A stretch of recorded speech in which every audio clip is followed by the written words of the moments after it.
我係 Terence 啊，咁我咧就喺政府嘅東華醫院外科病科工作啦，咁我就 Bachelor of Nursing 2022年畢業嘅。我叫鳳晴啦，咁我而家喺黃大仙醫院嘅 Palliative Care Unit 入邊做嘅。咁啊，我畢咗業有5年嘅時間啦，咁目前就讀緊 MN 嘅嚟緊會讀 Year 2。咁我叫鄭欣怡啦，目前咧就喺兒科病房度發展嘅。咁我叫 Joyce 啦，咁我而家咧就喺醫院度做緊社康嘅護士，咁而家就讀緊 Master，嚟緊就讀 Year 2啦。喺病房工作環境咧，咁我就發現到其實個變化好快啦。本身學到基礎嘅護理知識咧，就我覺得唔足以應付到而家工作環境啦。就突然其來有 Covid 啦，好多嘅同事咧都病咗啦，咁面臨咗呢個人手短缺嘅，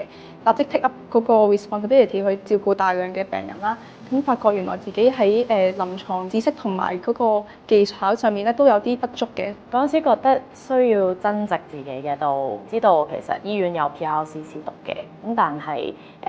其實冇咁快輪到你噶嘛，咁不如就自己報咗先咯，咁樣就唔使被動咁樣等啊幾時到我排凳仔有得讀 PRCC 咧咁樣。